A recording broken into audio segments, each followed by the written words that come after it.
કોળી સમાજના હૃદય સમ્રાટ અને ગુજરાત કોળી સેનાના યુવા પ્રમુખ એવા દિવ્યેશભાઈ સોલંકી બગદાણા ખાતે આવી પહોંચ્યા હતા. બગદાણા ખાતે આવી નવનીતભાઈ બાલદિયાના ઘરે પહોંચ્યા હતા. નવનીતભાઈ બાલદિયાની ખબર અંતર પૂછી આશ્વાસન આપ્યું હતું કે તમારી તબિયતનો ખ્યાલ રાખો, તમને ન્યાય જરૂરથી મળશે. બાદ દિવ્યેશભાઈ સોલંકીએ હુંકાર કરતા જણાવ્યું હતું કે કોઈ પણ ચમરબંધી હશે તેને છોડવામાં નહીં આવે.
બગદાણા ખાતે નવનીતભાઈ બાલદિયા પર થયેલ હુમલો અને તેને ન્યાય મળે અને નવનીતભાઈ બાલદિયાના ખબર અંતર પૂછવા ગુજરાત કોળી સેનાના યુવા પ્રમુખ દિવ્યેશભાઈ સોલંકી બગદાણા ખાતે આવી પહોંચ્યા હતા.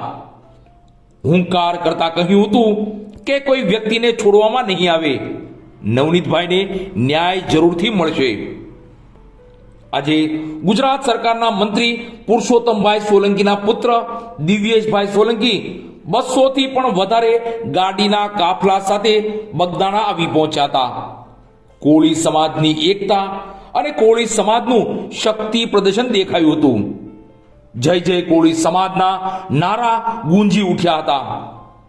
બાદ દિવ્યેશભાઈ સોલંકી નવનીતભાઈ બાલદિયાના ખબર અંતર પૂછવા તેમના ઘરે પહોંચ્યા હતા. આ તકે દિવ્યેશભાઈ સોલંકીએ જણાવ્યું હતું કે આ ઘટના દુઃખદ છે, પણ સમાજની એકતા આ ઘટનામાં સામે આવી છે. ગુજરાતની ભાજપની સરકાર સમક્ષ કોળી સમાજના રાજકીય આગેવાનોએ રજૂઆત કર્યાના 2 જ કલાકમાં સીટની રચના કરવામાં આવી હતી અને સીટના અધિકારીઓ તપાસ કરી રહ્યા છે, તેનાથી સંતોષ છે.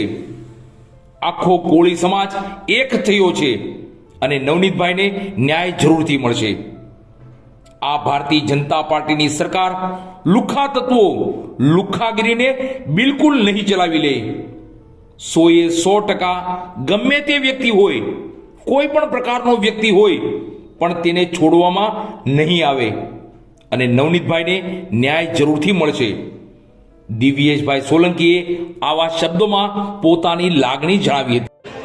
આવડી મોટી સંખ્યામાં તમામ આગેવાનો અમારી સાથે પધાર્યા અને આપણે સૌ આ સમાજના દીકરાના કારણે ખરેખર એક તો બિરદાવજો કે આપણે સૌ જે આખો સમાજ ભેગો થયો છે અને જે આવી જાગૃતતા લાવ્યા છે એ બદલ આખા સમાજના તમામ આગેવાનોનો, યુવાનોનો, મારા વડીલોનો ખરેખર હું આભાર માનું છું. આજ 18 વર્ષને એક ઉત્તમ ઉદાહરણ આપી શકે ને એવો ઇતિહાસ આ કોળી સમાજ, એટલે સમાજના દીકરા તરીકે ખૂબ હું આનંદ અનુભવું છું. સાથે જ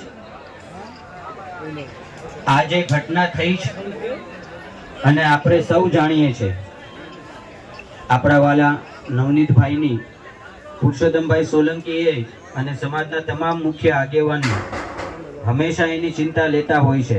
એટલે બધા આગેવાનો આની ચિંતાને લઈ અને આજે એમના વતી પુરુષોત્તમભાઈ સોલંકી વતી હું એમની ખબર કાઢવા આવ્યો છું. મને એક એવી ઈચ્છા હતી કે હું દવાખાને નહીં પણ હું બગદાણા ગામ મુકામે આવીશ, જેથી આજુબાજુના તમામ આખા પંથકમાં મારા સમાજને ક્યારે પણ આવી રીતે કોઈ અસામાજિક તત્વ મારા સમાજના છોકરા ઉપર ક્યારે કોઈ હાથ ન ઉઠાવે. એક સોલંકીના દીકરા તરીકેનો જે અમારો ધર્મ છે, આ સમાજે જે અમને આપ્યું છે, આ સમાજ માટે અમે અમારું માથું દઈ દઈએ તોય એની કોઈ કિંમત નથી, કારણ કે સમાજનું અમારું આ ઘરેણું હંમેશા અમારા હૃદયમાં છે. એટલે આ તકે મારા સમાજને હું બિરદાવું છું. સાથે સમાજના દીકરા તરીકે આપ સૌને એક આહ્વાન કરું છું, મિત્રો, કોઈ ખોટી રીતે રાજકારણમાં આપણા સમાજને ન નાખી દે. આપણે આપણા સમાજના દીકરાને ન્યાય અપાવવા માટે દોડવાનું છે. બાકી કોઈ બીજી ટીકા ટિપ્પણીમાં કોઈ ઉશ્કેર આવે તો ઉશ્કેરાતા નહીં. તમને એક ભાઈ તરીકેની આ એક મારી નમ્ર અપીલ છે. સમાજ એક સાથે ભેગો થઈ અને આપણા ભાઈને આપણે ન્યાય અપાવવાનો છે. અને મને ચોક્કસ પૂર્વક મને એ બાબતે વિશ્વાસ છે કે 110% એ આપણે રાખ્યો છે એ ધ્યેયને આપણે 100% આખો આ સમાજ ભેગો થઈ અને એ ધ્યેય પ્રાપ્ત કરશું. આ બધાને મારા અને ભાઈ શ્રી પુરુષોત્તમભાઈ સોલંકીના સીતારામ. જય કોળી સમાજ. જય કોળી સમાજ.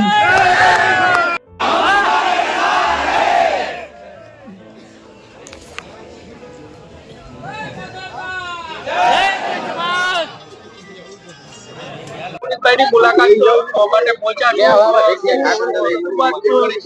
આવી નવનીતભાઈ તરફથી, અને અત્યારે હાલ જે પ્રમાણે સમાજની સાથે મોટી સંખ્યામાં અહીંયા લોકો પણ ઉપસ્થિત છે. એસઆઈટીની તપાસ. હું સૌ પ્રથમ પહેલા તો બગદાણા ગામનો અમારા બજરંગદાસ બાપાના ધામમાં અમે પધાર્યા છે અને બાપાના આશીર્વાદથી અને આજે આખો બનાવ બન્યો છે એના કારણે આખા સમાજમાં જે એકતાનો માહોલ જે બની ગયો છે એ બદલ એ બધાનો હું ખૂબ ખૂબ એક આભાર માનું છું કે આખા સમાજમાં જે એકતાનો માહોલ જે આ બની ગયો છે. દિનેશભાઈ, તમે અને તમારા કાકા બાપુજી દ્વારા સરકારમાં ખાસ આગેવાનો દ્વારા રજૂઆત, એસઆઈટીની રચના થઈ, આ તપાસ શરૂ થઈ છે. જે આરોપીઓ છે તેને રિમાન્ડ પણ લીધા છે વધારાના. આ તપાસને કઈ દિશામાં જોવો છો? કેટલી અપેક્ષા, આશા?